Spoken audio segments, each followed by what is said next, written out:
ہمارے ایک ساتھی ہیں، وہ بڑے ریسرچ اسکالر ہیں، بہت اچھے.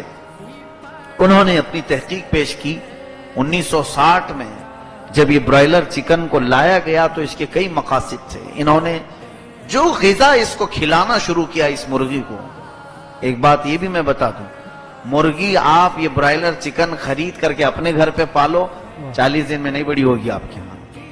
اس کے پالنے، اس کی فارمنگ ہوتی ہے، پورے طریقے ہیں. اس کا جو فوڈ ہے، اس کا جو کھانا ہے، وہی آپ کو کھلانا پڑے گا. اس کو جتنی ریکوائرمنٹ ہے اتنے انجیکشن دینے پڑیں گے. وہ ساری فارمنگ سکھائے جاتے ہیں، مرغی فارم والے جانتے ہیں. اس کو جو غذا دی جانے لگی، وہ کون سی غذا ہے میں آپ کو بتاؤں.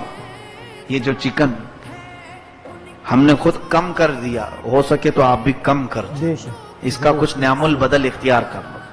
مجھے اختیار نہیں آپ کے کھانے پینے پر میں روک لگاؤں، لیکن مشورہ ضرور دے سکتا ہوں. آپ کا اختیار ہے، آپ عمل کرنا چاہیں کر سکتے ہیں. ہاں، اس بات کو سمجھ کے چلیں کہ بعد میں جا کر کے آپ نے یہ نہیں کہنا کہ مفتی صاحب نے چکن کو حرام کہہ دیا ہے. حرام میں نہیں کہہ رہا ہوں، آپ کو اس کے مضر اثرات، اس کے نقصان دہ چیزیں بتا رہا ہوں، صرف اس لیے کہ یہ ہمارے خلاف بنائی گئی مرغی ہے، ہمارے خلاف بنائی گئی مرغی ہے. اس کو لایا گیا مارکیٹ میں، اور امریکہ میں اور یورپ میں سب سے زیادہ جس چیز کا گوشت کھایا جاتا ہے وہ غلیظ جانور ہے. پورک کا استعمال وہ زیادہ کرتے ہیں، خنزیر کھاتے ہیں.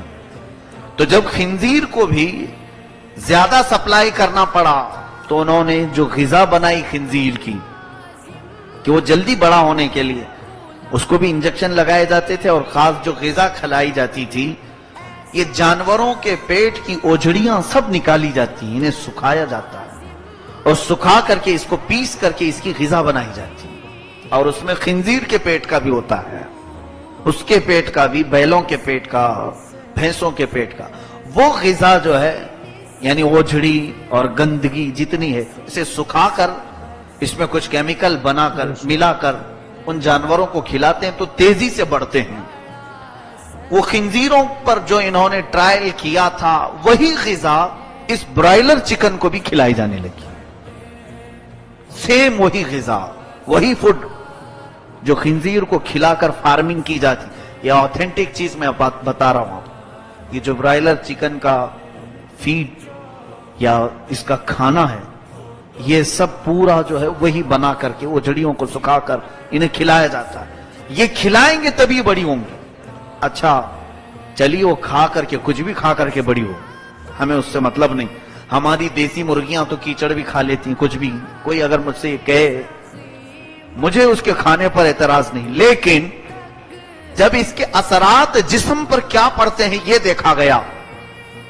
میں میرے ساتھی کے بارے میں جو بتا رہا ہوں، انہوں نے اپنی تحقیق پیش کی کہ اس مرغی کے جو اثرات ہیں، جسمانی صحت تو خراب کرنی ہی کرنی ہے. اس کو جسم، بہت سارے لوگوں کو جسم پہ آ رہا ہے، ان کے لیے یہ بات ہے کہ ہارٹ، بلڈ پریشر، یہ تمام بیماریاں چکن سے سب سے زیادہ آ سکتی. یہ برائلر چکن جو 40 دن میں ہمارے گھر میں آئی ہے، اس سے بیماریاں تو ہے ہی ہیں، لیکن جو مجھے لگی بات، ایسی بیماریاں جب پہلی مرتبہ انہوں نے مجھ سے یہ کہا کہ حضرت یہ بہت بیماریاں ہیں، کہا ہم کون سی صحت مند غذا کھا رہے ہیں، ہمارا چاول بھی پاک نہیں آتا، سب بیماریاں کھا رہے ہیں تو یہ ایک بیماری کھا لیں گے کیا ہے؟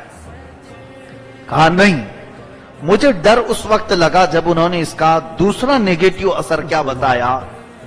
کہا کہ ہم نے یہ بھی دیکھا کہ اس چکن کے استعمال کرنے سے انسان کے اندر خاص طور پر جو روحانی اثر آتا ہے وہ یہ ہے کہ اس کے اندر شہوتیں بہت زیادہ بڑھتی ہیں، خاص طور پر ہومو سیکسول زیادہ بڑھتا ہے.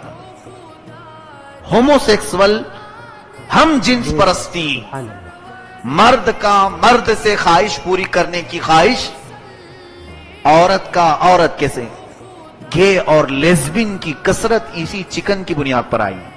اس دن سے مجھے ڈر لگنے لگا کہ اگر کہا جاتا کہ بیماریاں ہیں تو ہم تو سنتے ہی آ رہے ہیں کہ اناج میں بیماری، اس میں بیماری، اس میں چکن میں بھی ہوگی اور 2 بیماریاں ساتھ لے لیں گے. لیکن جہاں یہ اخلاق کی تباہی سامنے آئی، ڈر لگنے لگا کہ اس کو جو غذا کھلا کر کے بڑا کیا جا رہا ہے، اس چکن کو جو غذا کھلا کر کے بڑا کیا جا رہا ہے، اس کے گوشت میں یہ تاثیر ہے کہ کھانے والے جنسی شہوت کے بہت بڑے پجاری بن جاتے ہیں، ایسے کہ وہ کنٹرول نہیں کر پاتے. اور جنسی خواہش دو طرح کی ہوتی ہے، ایک نیچرل ہے مرد کا عورت کی خواہش کرنا، اور ایک غیر نیچرل ہے مرد کی خواہش کرے، عورت کی خواہش کرے. اور یہ آج کی دنیا میں کثرت سے دیکھنے کو مل رہا ہے. کیا آج یہ نہیں ہے؟ بے شک. آج کئی ملک کی پارلیمنٹ میں آواز اٹھائی جا رہی ہے کہ گے اور لیزبین کو قانونی اختیار دیا جائے، قانونی حیثیت دی جائے.